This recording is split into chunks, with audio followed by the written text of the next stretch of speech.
Assalamualaikum warahmatullahi wabarakatuh. Saya Desvita Alfadila dengan nomor PIN 2120801024 ingin mempresentasikan skip. Potong dari ini.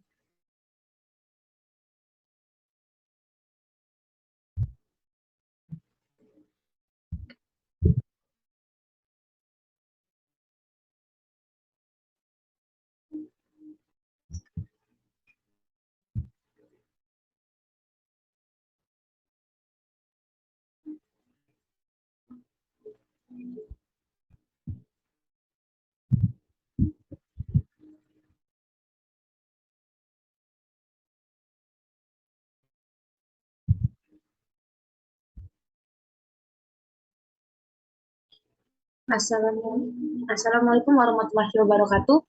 Saya Desvita Alfadila dengan nomor PIN 2120801024 kelas 2181A.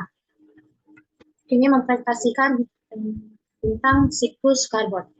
Untuk pengertiannya adalah siklus karbon adalah siklus biokimia ketika karbon dipertukarkan antara biosfer, geosfer, hidrosfer, dan atmosfer bumi. Atau objek astronomis lainnya bisa jadi memiliki siklus karbon yang hampir sama meskipun hingga kini belum diketahui.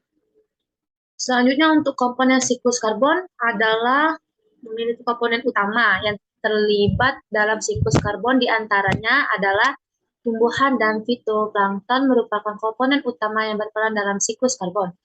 Tumbuhan dan fitoplankton menyerap karbon dioksida atau CO2 dan di atmosfer untuk berfotosintesis membentuk karbohidrat dan oksigen.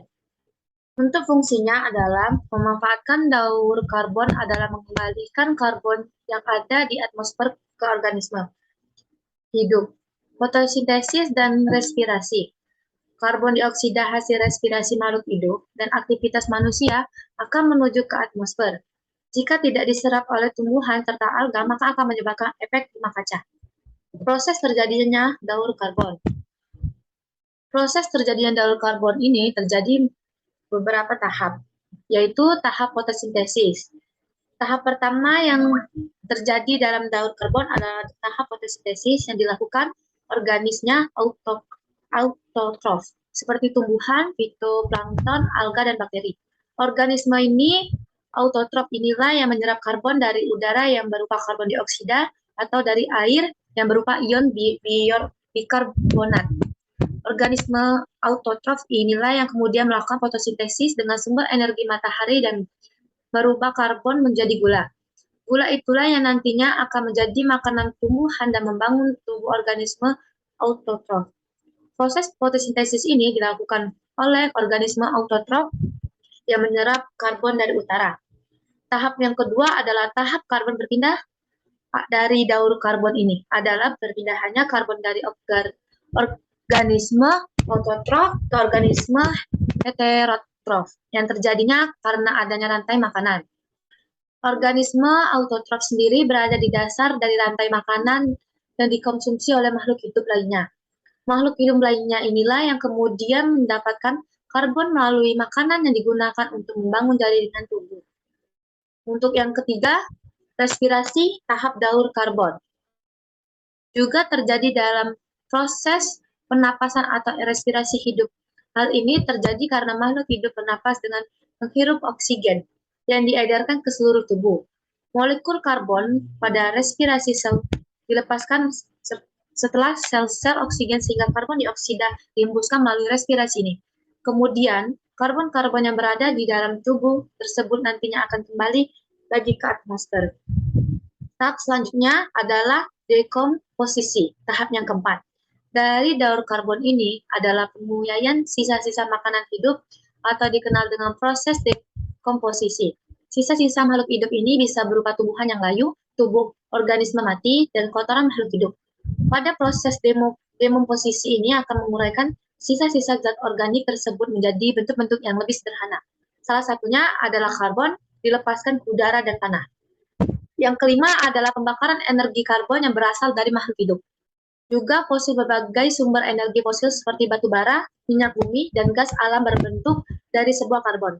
Penggunaan energi fosil tersebut dilakukan manusia melalui proses pembakaran dengan melepas gas karbon dioksida. Hal ini juga membuat karbon yang ada di dalam bahan bakar fosil tersebut akan dilepaskan kembali ke atmosfer.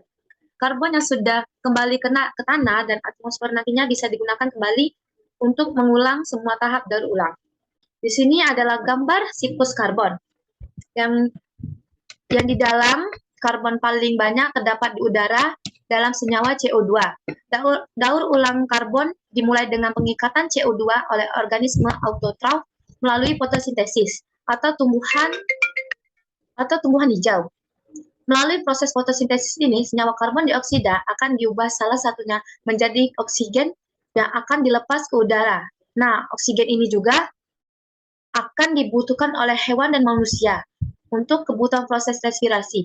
Dalam proses respirasi ini, manusia dan hewan akan menghirup oksigen, serta akan melepas karbon dioksida ke udara sebagai zat sisa hasil dari metabolisme tubuhnya. Nah, karbon dioksida ini juga akan dibutuhkan kembali ke organisme autotrof sebagai bahan untuk proses fotosintesisnya. Selain dari manusia dan hewan, karbon ini juga dapat dihasilkan dari organisme yang telah mati, seperti tumbuhan dan hewan. Yang telah mati, yang dimana seiring berjalannya waktu akan diubah menjadi bahan bakar seperti batu bara. Bahan bakar ini akan digunakan untuk aktivitas manusia seperti kegiatan pabrik yang menghasilkan karbon dioksida ke udara. Selain itu juga, asap pembakaran kayu, aktivitas gunung berapi, juga akan menghasilkan karbon dioksida ke udara. Itu adalah penjelasan dari gambar siklus karbon. Baiklah, sebelum saya menutup presentasi pada pagi hari ini, saya akan tutup dengan sebuah pantun. Pisau diasah buat bertani, bawa ke ladang naik pedati. Selesai sudah presentasi ini, semoga bisa memberi arti. Wassalamualaikum warahmatullahi wabarakatuh.